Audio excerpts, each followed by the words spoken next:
Yeah, and I turned my head around to look back to see if my tail was gone, and it was a solid wall of fire.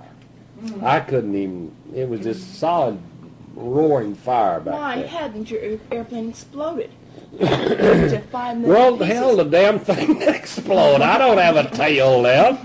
I haven't got any right wing left. Don't know it. I'm on there trying to fly a damn P38 with one wing. With the left wing and the left wing and the left engine and the front end. That's all I got. You ask me why? Well, It didn't yeah, it did. It fell apart here and there. And about this time, I'm making up my mind. It did. It did. It just simply was not a flyable airplane anymore. It's time to jump ship, huh? Well, it went right on over. I couldn't do nothing, and It was all on of its them. back? Yeah, on the nose. It was not quite on its back when it dropped like this, Dropped. and that nose went down. It just. How That far nose- up were you? Well, now, honey, this is the fantastic thing about this story. Oh. First, I survived a 1,000-pound bomb 30 feet on the tail. I got to make that point clear. Tell those bombers if you think they don't need to be 2,000 feet high, do they? I try to make that point clear, and I don't let anybody forget it. And then about right here, when the whole airplane's all apart, and I'm flying Nose down. nose down, and now, here is the second fantastic gift or luck. The airplane was only 30 feet off of the trees when the bomb went off. I was some 60 feet, say. You know, the bomb really didn't hit the trees. It blew just on the top of the trees. I probably 40, 50 feet above the trees when the bomb blew. In other words, you didn't get those Japs that were shooting at you. They got me. Well, next, instantly, I am over a canyon that it's about 2,000 feet deep. Instantly, I'm over it. It's just there. Oh, you talk about luck. That's why about this story. You could have been 60 feet from the ground and no parachute. That's would right. help. Whoa, no parachute help. I'd have been in. The airplane's gone now anyway. It's going to the ground. Whether the ground is 2,000 feet away or 30 feet, it doesn't. I have no control over this thing, and it's gone. It's heading down. And when it headed down, I knew I had to leave it. So I look straight down, and I am in the center of this narrow canyon, which is some 2,000 feet deep, with a river down in the bottom, and a mountain, the one I just passed over, the Japs are on, and the mountain straight ahead. And I was given the good luck to have that much altitude and airspace to get out of this damn thing. Well, I'm going to tell you something. As long as it's taped like this and stuff I'll never think of again. Ever. And when I do, I want it on tape forever. Remember, this is not a new man in combat. I have seen men die in this airplane for what I thought was the panic in the cockpit of getting out of it. They were low, and something went wrong. They couldn't get loose from this thing to get out when they had to shoot. And they were high enough to get out of it. And though this is digression from the story, it's important. It's important because, again, luck was with me, or strength, and this is part of the story. Because I damn near went in for the fact that I did forget two simple little things when I was trying to get loose from the airplane. First, when you strapped into this airplane, you had a seat belt come across, and you had two shoulder straps that came down, locked into this seat belt.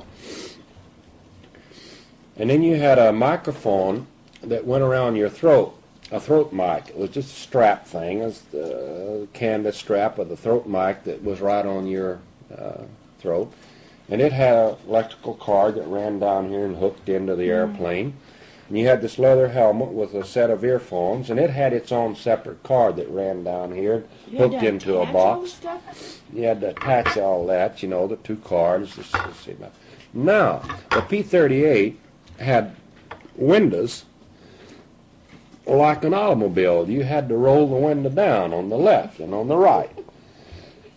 And it had a canopy that come down and latched because of the way that cockpit was built. I don't understand the canopy. The canopy is the thing that the top part. This top part right here. It's the shell-like thing. It's clear plexiglass. They call it a canopy. Fits down over the pilot.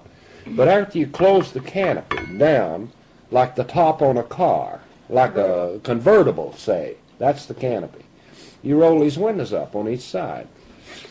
Well, the window, to stay up with all this flying and vibration, had a catch.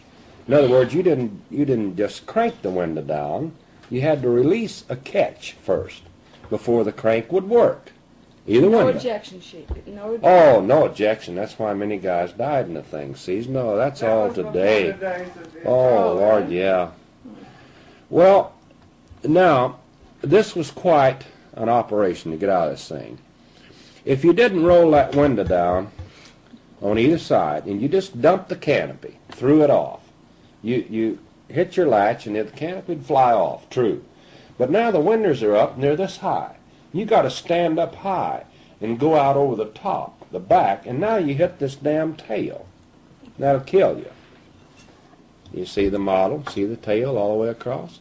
So you got the window down so you could go out low and come down the wing, hope you did, slide down the wing, Had a go under wing the left tail. to go on. Go down underneath, see? Well, I had practiced this time and time again. I had said, Dan, sooner or later it's going to happen to you. You got to get out of this damn airplane in a hurry.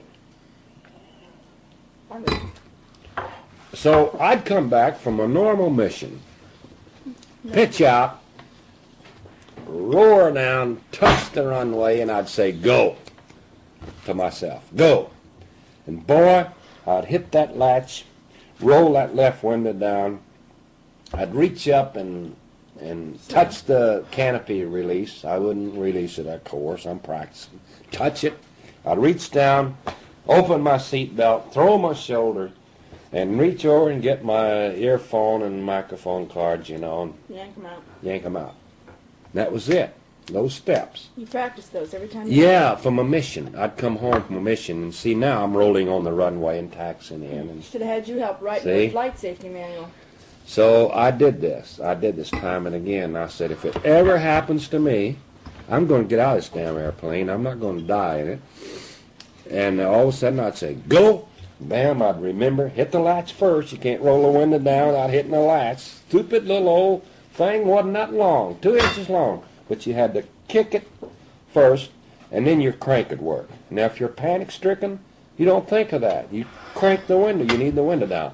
All that crap, you know. I don't know, but go ahead. Oh, you do. You do.